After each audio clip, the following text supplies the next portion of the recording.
என்னெல்லாம் செஞ்சேன் அப்படின்லாம் சொல்லுவாங்க. யோபு சொல்றாரு, அக்கினி பொறிகள் மேலே பறக்கிறது போல மனுஷன் வருத்தம் அனுபவிக்க பிறந்திருக்கிறான். யோபுக்கு ஒரு பெரிய தெளிவு என்ன இருந்துச்சுன்னா, வாழ்க்கையில எல்லா கஷ்டங்களும் எல்லாருக்கும் வரும் அப்படின்னு சொல்லிட்டு எனக்கு ரிட்டையர்மெண்ட்டை கொடுங்க, இல்லைன்னா எனக்கு என்ன மேலே எடுத்துக்கோங்க அப்படி கேட்கல. நிறைய பேர் ஜெபிக்கிறது காரியம் என்ன ஜெபம் பண்ணுவாங்க, நான் மேலே வாரேன் ஆண்டவரேன்னு சொல்லுவாங்க. இந்த ஜெபத்தை யாருமே பண்ணக்கூடாது. எந்த ஜெபம் பண்ணக்கூடாது? மேலே வாரேன்னு யாரும் கேட்காதீங்க.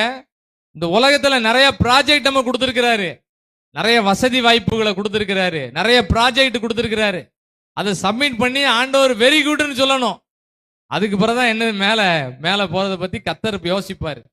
யோபு சொல்றாரு, மனுஷன் வருத்தம் அனுபவிக்க பிறந்திருக்கிறான்னு சொல்லிட்டு, நான் இனிமே ஜெபம் பண்ண மாட்டேன், இனிமே நான் பைபிள் வாசிக்க மாட்டேன், நான் சர்ச்சைக்கு போக மாட்டேன் அப்படின்னு தீர்மானம் எடுக்கல.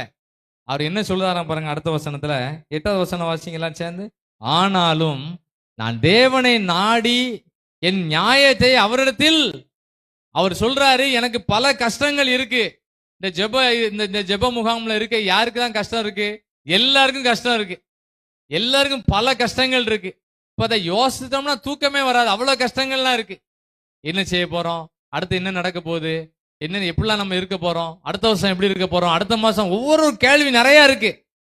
ஆனா யோபு சொல்றாரு, இவ்வளவு வருத்தங்கள் மத்தியில ஆனாலும் நான் தேவனை நாடி என் நியாயத்தை அவரிடத்தில் ஒப்புவிப்பேன். இதுதான் யோபுவோட நல்ல குணம். ஆமென்.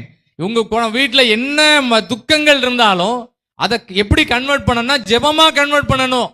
சங்கீதத்துல போட்டிருக்கு, சங்கீதக்காரன் தாவீது எழுதுறாரு, எனக்கு ரொம்ப துக்கமா இருந்துச்சு, நான் ரொம்ப மௌனமா இருந்தேன், சாப்பிடாம கூட இருந்தேன், நான் இதெல்லாம் எனக்கு வேண்டான்னு ஒதுங்கி இருந்தேன்.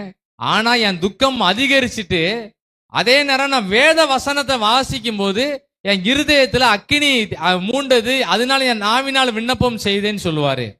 யாருக்கெல்லாம் துக்கமா இருக்கோ, இரவுல துக்கமா இருக்கோ, துக்கத்தின் மத்தியில ஒரு 2 பாட்டை பாடுங்க. ஆமென்.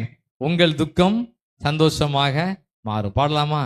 கடந்ததை செலக்ட் ஆல் பண்ணி டெலீட் பண்ணிடுவாரு. கடந்ததை நினைத்து கலங்காதே, நடந்ததை மறந்து ஆண்டவரே அழிச்சிருவாரு. எதெல்லாம் ஒரு துக்கமா நம்ம மேல வந்து நிக்குதோ, துக்கத்தின் ஆவி, அதெல்லாம் ஆண்டவர் மாத்திருவாரு. துக்கத்தின் ஆவியை மாத்துவாரு, தூக்கத்தின் ஆவியை மாத்திருவாரு, ஃப்ரெஷ் ஆக்கிடுவாரு. உங்கள் துக்கம் சந்தோஷமாக மாறும். ஆமென். பாட்டு புக்கெல்லாம் நம்ம எடுக்க வேண்டாம், டைரக்டா பாடுங்க, எழுப்புதலா இருக்கும். அல்லேலூயா அல்லேலூயா. கடந்ததை நினைத்து கலங்காதே, நடந்ததை மறந்து விடு, கடந்ததை நினைத்து